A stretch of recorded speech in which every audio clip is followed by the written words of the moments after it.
Selamat datang kembali. Hari ini kita mau bahas mendalam nih satu teks judulnya Di Keheningan Malam. Sumber yang Anda bagikan ini kayaknya ngajak kita buat nyelami sebuah pengalaman spiritual ya. Kelihatannya personal banget gitu. Betul sekali. Kita dikasih lihat kutipan yang menggambarkan perasaan sama makna di balik ibadah pas malam lagi sunyi. Pas kebanyakan orang mungkin lagi tidur ya. Ini langsung nyentuh ke area, spiritualitas pribadi, pencarian makna, koneksi di saat tenang. Iya. Dan tujuan kita di pembahasan ini tuh buat coba gali inti pengalamannya. Kenapa sih momen hening tengah malam ini dianggap spesial banget? Penuh kenikmatan gitu. Padahal teksnya juga ngakuin ada tantangannya. Nggak ringan katanya. Mari kita coba bedah bareng-bareng ya. Yang menarik dari awal mungkin, gimana teks ini berusaha, mengartikulasikan pengalaman yang subjektif. Sesuatu yang di dalam batin kan. Pakai bahasa yang lugas. Tapi, emosional banget. Ini bukan cuma deskripsi ritual loh, tapi usaha nangkap esensi hubungan vertikal gitu. Oke, teks ini kan langsung buka dengan gambaran malam yang indah bersama Tuhan. Disebut ada momen curahin semua harapan, nangis karena takut dosa, terus mengharap ridho. Kerelaan ilahi gitu ya. Gambaran ini kok rasanya intim banget ya? Hampir kayak, dialog jiwa yang personal banget. Iya, pemilihan kata kayak mencurahkan, menangis, mengharap ridho, itu emang sengaja kayaknya. Buat nekanin aspek hubungan dan emosinya dalam ibadah. Jadi ini bukan sekedar jalanin kewajiban aja, tapi lebih ke interaksi batin yang ada rentannya, ada harapannya, ada tulusnya di hadapan Sang Pencipta. Lalu ada frasa yang, wah ini cukup kuat nih, kenikmatan tiada tara. Pas lagi sujud tengah malam itu loh. Pas orang lain pada tidur pulas. Ini kan kontras banget ya sama anggapan umum kalau malam itu buat istirahat fisik. Kira-kira dari mana datangnya kenikmatan tiada tara ini menurut alur teksnya? Nah, teks ini secara nggak langsung ya, kayak membandingkan kenikmatan ini sama kesenangan duniawi. Dibilang tiada tara, itu buat negasin kalau ini tuh kenikmatan spiritual. Dimensinya beda, nggak bisa diukur pakai ukuran materi. Sumbernya, yaitu tadi, intensitas koneksi batinnya itu sendiri. Momen pasrah total dalam sunyi senyap, bebas dari gangguan luar, fokusnya murni ke hubungan personal sama Tuhan. Penyerahan diri total dalam keheningan absolut. Wah, konsepnya kuat ya. Dan ini nyambung ke salah satu poin yang kayaknya paling disorot di teks ya. Contoh Nabi Muhammad yang sholat malam sampai kakinya bengkak. Padahal kan, dalam keyakinan Islam, beliau itu udah dijamin surga.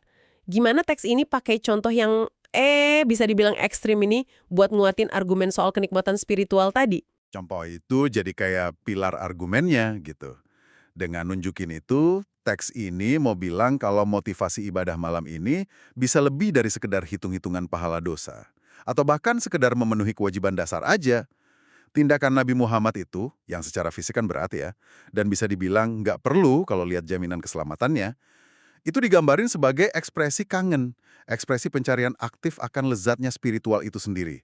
Ini ngegarisbawahi ide penting.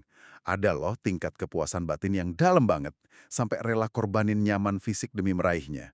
Kenikmatan ini levelnya beda deh dari logika nyaman biasa. Buat gambarin kalau kenikmatan spiritual ini bukan cuma sepadan sama pengorbanan, tapi malah jadi daya tarik utamanya ya, yang ngalahin pertimbangan lain.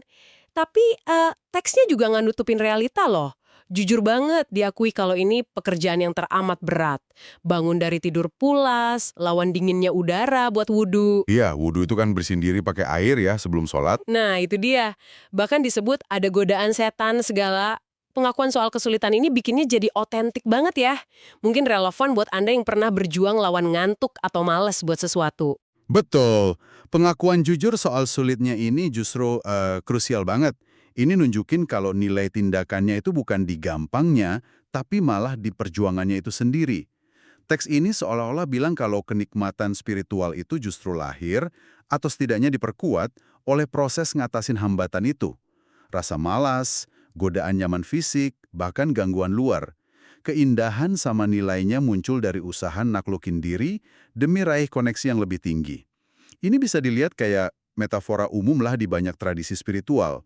Pencapaian berarti sering didahului ujian atau perjuangan. Menarik banget pandangan itu. Perjuangan bukan cuma rintangan, tapi bagian dari nilai dan nikmatnya. Nah, dari pengakuan kesulitan itu teks ini lanjut ke bagian ajakan nih. Pakai sapaan akrab, sahabat, diajak marilah kita mulai dari sekarang untuk meraih kenikmatan-kenikmatan yang tak pernah dibayangkan sebelumnya. Ada penekanan di munajat doa atau permohonan intim itu yang diselimuti hangatnya keikhlasan. Katanya bisa ngalahin hangatnya selimut. Ini rasanya kayak undangan personal langsung ke Anda ya, pendengar? Iya, ajakan langsung pakai nuansa persahabatan itu emang tujuannya motivasi. Dan buat nguatin ajakan itu, teks ini pakai analogi yang lumayan simpel sih. Doa di sepertiga malam terakhir itu kayak nelpon pas jam sepi. Lebih cepat nyambung katanya. Ini cara yang gampang dipahami ya buat jelasin konsep teologis soal waktu mustajab. Waktu-waktu di mana doa diyakini lebih mungkin dikabulkan atau didengar secara khusus. Analogi jalur telepon sepi ini coba ngegambarin gagasan kedekatan dan respons ilahi yang lebih intens pas momen itu. Analogi telepon itu emang bantu ngebayangin konsepnya ya. Bikin yang abstrak jadi lebih kerasa gitu. Tapi, apa ada makna lain yang lebih dalam dari waktu mustajab ini ya? Yang mungkin nggak ketangkep sama perumpamaan simpel itu. Misalnya hubungan antara sunyinya suasana luar sama kondisi batin kita gitu. Oh, tentu saja. Analogi itu kan cuma penyederhanaan ya. Makna di baliknya bisa lebih dalam lagi. Heningnya malam itu selain gangguan dari luar minimal, sering juga dihubungin sama kondisi batin yang lebih tenang, lebih reflektif. Pas aktivitas dunia udah reda, fokus ke dalam diri bisa lebih gampang dicapai. Jadi waktu mustajab ini bisa jadi bukan cuma soal jalur komunikasi lebih lancar, tapi juga soal kesiapan psikologis dan spiritual kita yang lebih optimal pas lagi hening gitu, buat nyambung secara mendalam. Heningnya luar bisa dukung terciptanya hening di dalam diri yang diperlukan itu. Pemahaman yang bagus tuh. Kondisi luar dan dalam saling dukung di momen hening itu ya. Terus, sebagai penutup argumennya nih, teks ini ngasih kutipan yang diklaim firman Tuhan. Walaupun nggak ada referensi sumbernya ya di potongan ini, bunyinya, maka memintalah engkau padaku, sungguh aku kan mengabulkan permintaanmu. Janji pengabulan doa ya. Iya. Terus langsung disambung pertanyaan retoris yang, wah provokatif. Tidakkah kita tergoda cara nutup yang benar-benar pengen ninggalin kesan mendalam buat Anda nih? Persis. Kombinasi antara janji pengabulan doa yang jelas ini sama semua rangkaian argumen sebelumnya. Deskripsi kenikmatan spiritual yang unik, contoh pengorbanan Nabi, pengakuan jujur soal sulitnya, sama ajakan personal tadi. Itu jadi satu narasi persuasif yang utuh gitu loh. Teks ini secara efektif ngebentuk ibadah malam bukan sekedar ritual atau kewajiban berat, tapi sebagai kesempatan emas. Kesempatan buat intim sama ilahi, transformasi diri lewat perjuangan, dan akhirnya pemenuhan harapan terdalam. Pertanyaan tidakkah kita tergoda itu jadi klimaksnya. Ngebentang tantangan buat pembaca, atau Anda sebagai pendengar, buat respon secara pribadi sama tawaran spiritual ini. Baiklah, oke. Coba kita rangkum ya temuan kita dari pembahasan teks di keheningan malam ini. Kita lihat ada gambaran pengalaman spiritual yang intens banget ya di waktu malam. Ada penekanan di indahnya hubungan personal sama Tuhan, kenikmatan batin yang katanya ngalahin kesenangan duniawi. Tapi diakui juga ada perjuangan nyata ngelawan diri sendiri sama kondisi luar. Iya, dan semua itu dibingkai dalam narasi yang ngajiin ibadah malam sebagai kesempatan istimewa. Diperkuat lagi sama contoh teladan, analogi waktu mustajab, sama janji pengabulan doa tadi. Intinya sih, ini soal pencarian koneksi spiritual yang mendalam dan personal, yang justru ditemuin di tengah sunyi dan lewat usaha ngatasin tantangan dari dalam diri. Bukan cuma rutinitas biasa, tapi sebuah perjalanan batin. Sebuah pencarian koneksi personal di tengah kesunyian dan perjuangan. Itu tadi pembahasan kita soal kutipan dari Di Keheningan Malam. Semoga ini bisa ngasih Anda beberapa sudut pandang baru atau ya bahan renungan lah.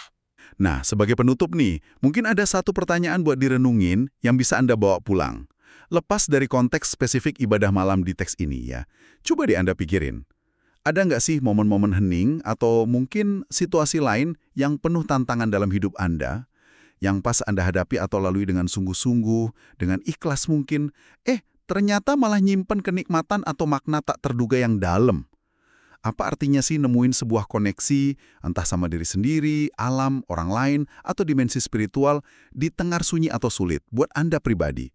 Pertanyaan buat direnungkan di waktu Anda sendiri nanti.